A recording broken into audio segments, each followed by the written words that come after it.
Lord, I am just a simple man, trying hard to understand. Where's my place in your great plan? Oh Lord, help this man. Lord, Bismillah wa salatu wa salamu ala Rasulillah. Dear brothers and sisters, Assalamu alaikum wa rahmatullahi wa barakatuh, and welcome again to a new episode of Contemporary Fiqh Issues. We have with us again our guest, Sheikh Al-Fadil, Sheikh Assim Al-Hakim. Sheikh Assim, welcome. Jazakumullah khair, and thank you for having me.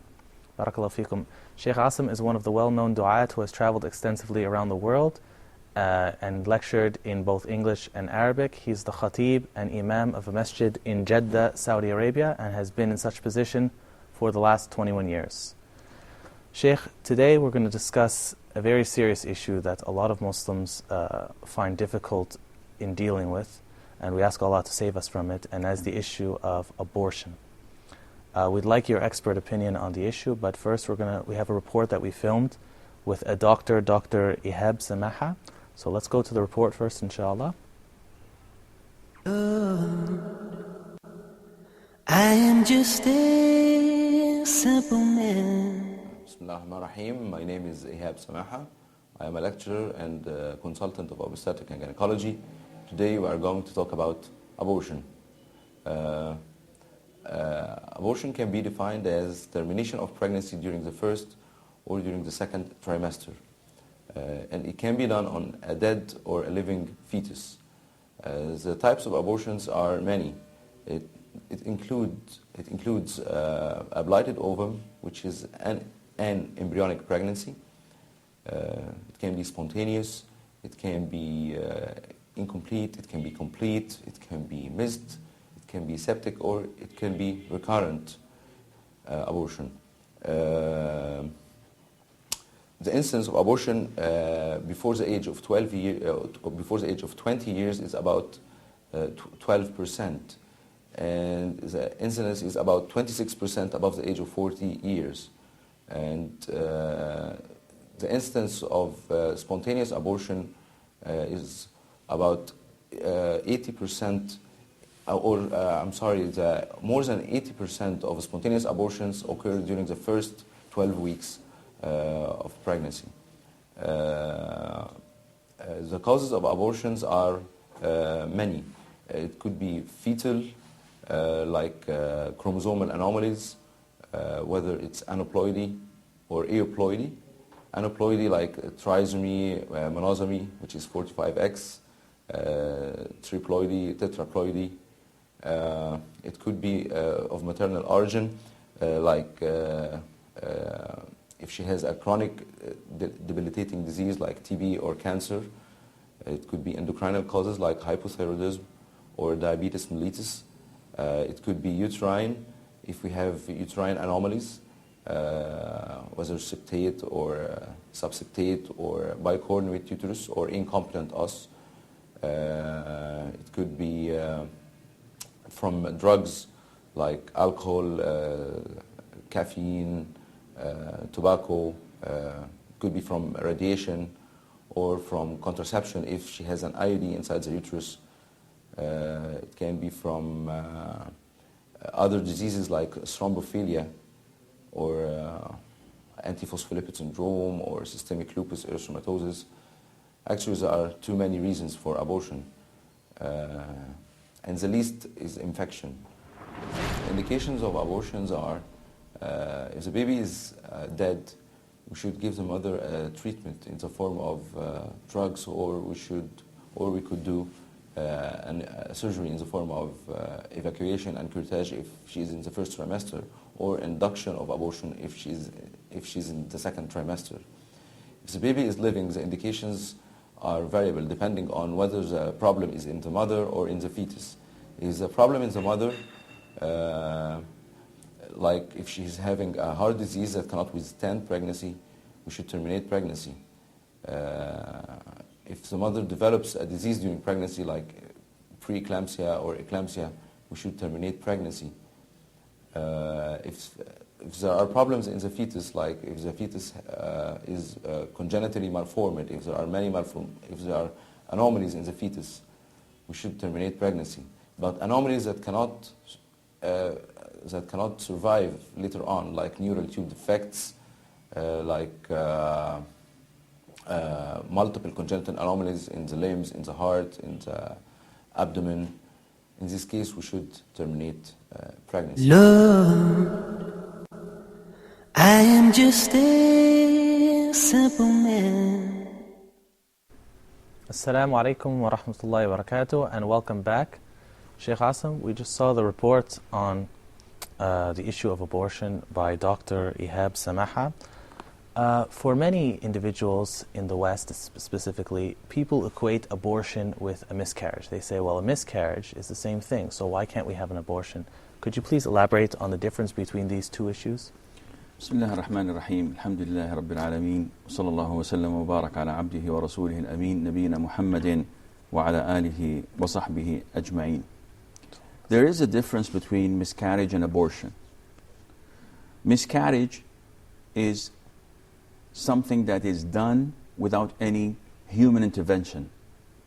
So there is no interference from the part of the woman who's carrying the fetus or from an external part, someone who beats her up or gives her medication or interferes surgically to have her abort the child. So a miscarriage is something that happens from Allah the Almighty, as we say.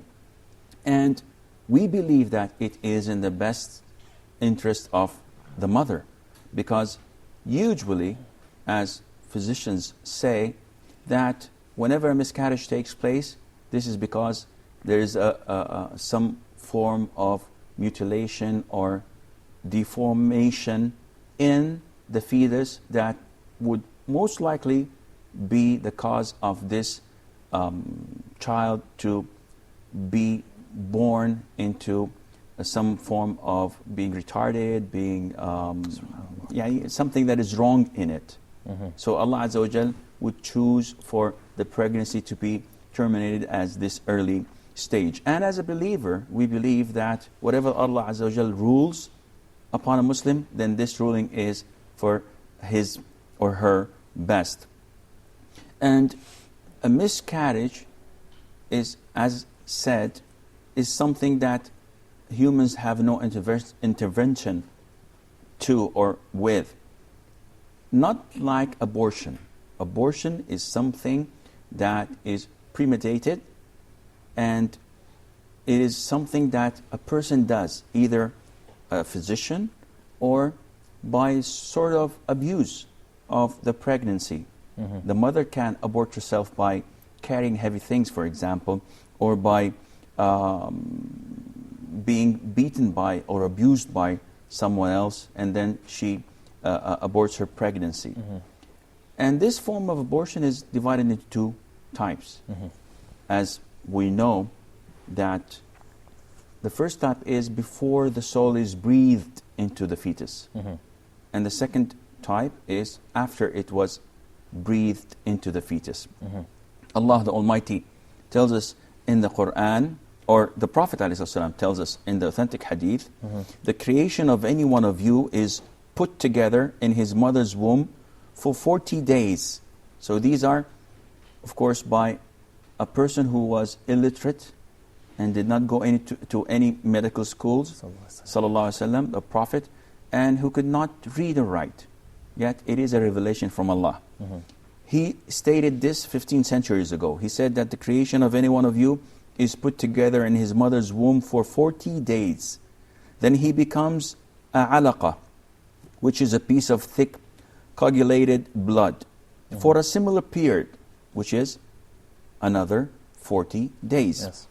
Then he becomes like a chewed piece of flesh for a similar period, and this is another 40 days. Then Allah sends an angel who is enjoined to write down 4 things, and it's said to him, write down his deeds, his provisions, his lifespan, and whether he is doomed for hell or destined to paradise, then the soul is breathed into him. So from this hadith, we understand that the soul is breathed only after the 120th day. So approximately 4 months. 4 months. Mm-hmm. And this, before it, the soul was not breathed. So this gives us an indication that it's a different way of looking at a miscarriage or an abortion before having this. Also, Allah Azza wa Jal tells us that the chewed bit, a mudgha, it can be formed and not formed. And Allah Azza wa Jal mentioned this in the Quran. Allah the Almighty said, O mankind, if you are in doubt about the resurrection, then verily we have created you from dust, then from a nutfa, which is mixed drops of male and female sexual discharge, the offsprings of Adam that is, then from a clot, which is a piece of thick coagulated blood, then from a little lump of flesh, some formed and some unformed, that we may make clear to you. Barakallahu feekum. We'd like to continue, inshallah, after the break and discuss the difference between the formed and the unformed. Assalamu alaikum wa rahmatullahi wa barakatuh. Lord, I am just a simple man, trying hard to understand.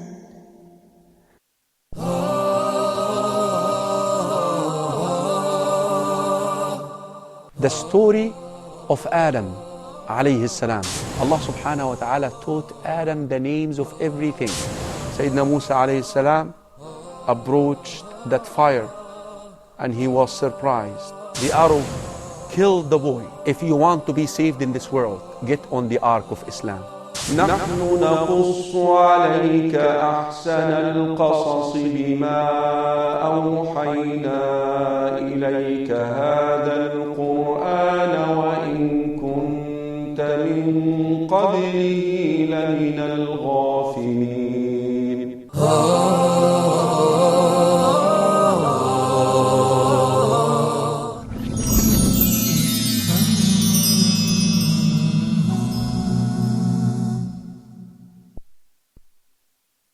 Lord, I am just a simple man, trying hard to understand. Assalamu alaikum wa rahmatullahi wa barakatuh, and welcome back. Sheikh Asim, just before the break, we were discussing the differences between what is mentioned in the Quran, the formed and the unformed. What is the difference between these two? There is a big difference in the sense that of the rulings that are given, whether the fetus that was aborted or that came out as a form of the miscarriage, whether it's formed or not formed. So we have rulings regarding purity, regarding the funeral prayer, regarding washing the fetus and burying it or discarding it, a number of things. So is it fair to say that the difference between the formed and the unformed is the difference of that period that the Prophet ﷺ mentioned, that when there's no spirit and then when the spirit is finally in the fetus? No, it's not, because as mentioned in the hadith, there are 40 days, 40 days, 40 days, and then the spirit is, or the soul is breathed into the fetus. Now scholars all agree that before the second phase, which is 80 days, this is not a living creature yet, because the soul was not breathed into it, first of all. Second of all, it's just a clot of blood. It's not still formed. And they all agree that from day 120 onwards, it's a living creature, because the soul has been breathed into it, so it's a living creature. The difference is between day 81 and day 120. These 40 days in between, where it is either formed or unformed. So if a miscarriage takes place in this period between day 80 and day 120, or an abortion takes place, we have to look at what came out. If it was formed in the sense that it has arms, it has legs, it has the shape of a head, then it takes the ruling of a born baby, in the sense that it has, for the mother that is, but as a child, no, it's not. It's not a living creature yet. It doesn't have the spirit yet. It doesn't have the soul or the spirit yet. But for the mother, if it was formed, then if she was divorced, we know that there is what is called as iddah. And if the divorce takes place while a mother is pregnant, she is out of the iddah, of the waiting period. She still remains the wife of her husband until she gives birth. The minute she gives birth, then she's considered to have her iddah over. So her waiting period after marriage. Yes. After a marriage has been terminated. So this is one. Second of all, the blood that comes out of a woman, which is the post-delivery bleeding, this is considered to be one of the things that prevents her from praying if the fetus was formed.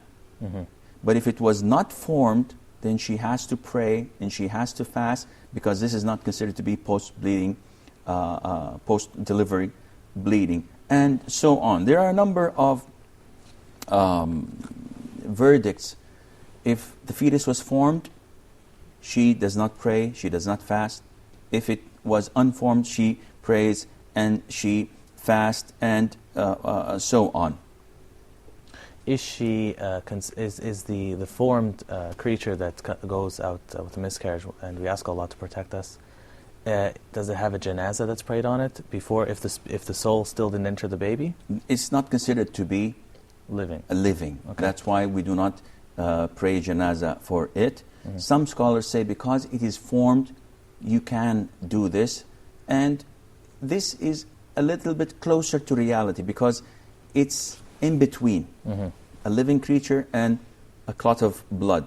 So because it has the formation of a living creature, some scholars say that you would offer a funeral prayer and it wouldn't harm this miscarried fetus to have this prayer. Inshallah, it would add value and reward to the parents. But in all cases, once it's formed, do we bury it? Do we just toss it out? Once it's formed, we have to bury it, and we give it a proper burial, because it is not something to throw out, as in the case of a clot of blood or a piece of meat.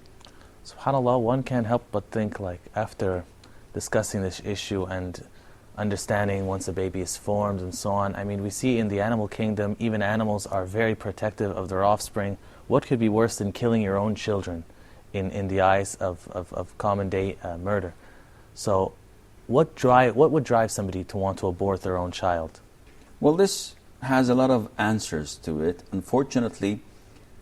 But before going into these answers or cases, we have to understand that Islam gives a lot of value to life. And that is why, like other religions, it's forbidden in Islam to abort a child, except in the very, very limited cases that we will come to mention, inshallah, if the time allows us to. Inshallah. But Islam gives a great value to life. Unfortunately, when you do not have proper belief and iman, you tend to feel that life is something that is worthless. Usually people who perform abortion are those who conceive through haram, those who conceive through illegal means, out of adultery or fornication. Maybe the doctors would come and say that the child or the fetus is not properly created, in the sense that it has a deformity or something that is missing. So the father and the mother would feel that we don't want to go into this. Let's abort the pregnancy altogether. Maybe, and in so many cases, especially when dealing with abortion in a commercial way, people would use the fetus in their stem cells researches. So they would sell this with a lot of money. So whenever a woman comes in, they would pretend that there's something wrong with her, and they would advise her 3 or 4 doctors who don't fear Allah, who don't know Allah, and who are only interested in their wallets and bank accounts. And they would tell her to go and abort the pregnancy for her own safety and well-being. And they would take the fetus and would use its body parts, use the stem cells, and etc. from it. So there are a lot of reasons, but among the reasons are abuse, because not necessarily the consent of the mother is always there in abortion. Maybe if someone attacks her or beats her while she is pregnant and she is having this miscarriage or abortion accordingly. So there are many reasons for that. Are there any Islamically valid reasons we could think of where a woman would want to abort her child? For example, if she was raped or if she committed fornication? Scholars say that a pregnancy that resulted from rape, though it is a great calamity, the one that was raped is rewarded at the sight of Allah because of this calamity. And the child she's conceiving, it has no guilt. He did not do anything wrong to be killed for. So they say that it is not permissible for her to perform this abortion, and unless it's 40 days young or old or below. But more than that, it would not be permissible. And some say it is not permissible altogether. In the case of being conceived out of wedlock, out of fornication or adultery, this is even greater. This is not permissible because it's their own wrongdoing, and it's not the child's fault that his parents or his mother, that is, did this sin. Which brings us to our next point. So there is really a difference in terms of how the woman has to purify herself afterwards, how the child is considered a living creature or not, between the first 40 days, the next 40 days, and the final 40 days. Correct? Yeah. So, sorry, go ahead. Yeah. Yes, continue. So then, is an abortion at different stages, whether it's the blood clot or the fetus that's been formed, or finally the child that obviously has its soul, which is obviously the worst time to abort, is the ruling the same? How are the people who abort their children in Islam treated? Are they punished? Are they... Well, this is a good question. I don't think we have enough time to go into details, but 40 days and before 40 days and below, some scholars say that this is permissible if there is a legitimate reason.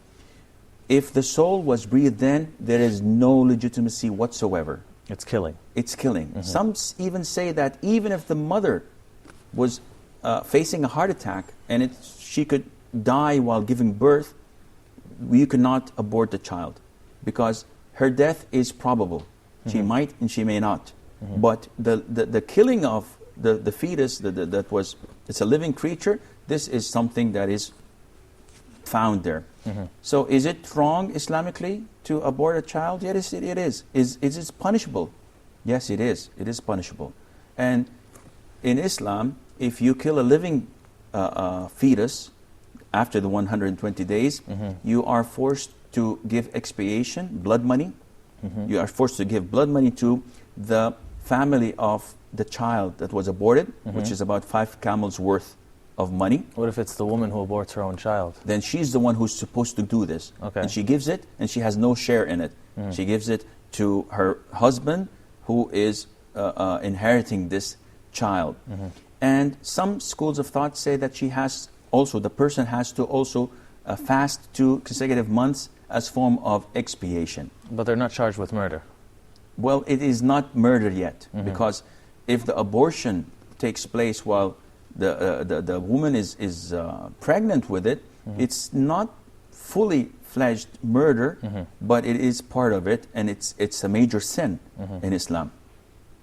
And we can go on to call it murder if the assault takes place at a pregnant woman, and then she gives birth in a time which is usual for a woman to give birth, like 7 months, 8 months, 9 months, and the child lives for a normal period of time, which is 10 minutes, half an hour, a normal life, and then dies out of this abuse or this assault. So we can say this assault directly caused the death of this born child. And he has to pay the full blood money. No. This is called murder. It's not like the 5 camels worth. No, he has to pay the full 100 camels as blood money to the parents. Assalamu alaikum. Barakallahu feekum, ya Shaykh. It's always a pleasure to have you. We'd love to continue and benefit greatly, but unfortunately we have to go. Jazakallah khairan, and please, you're welcome to join us again next week. Assalamu alaikum wa rahmatullahi wa barakatuh. Lord, I am just a simple man, trying hard to understand. Where's my place in your great plan? Oh Lord, help this man as time, like the grain of sand, slipping through the palm of my hands. I realize I need to make amends. Oh Lord, forgive this man, forgive this man.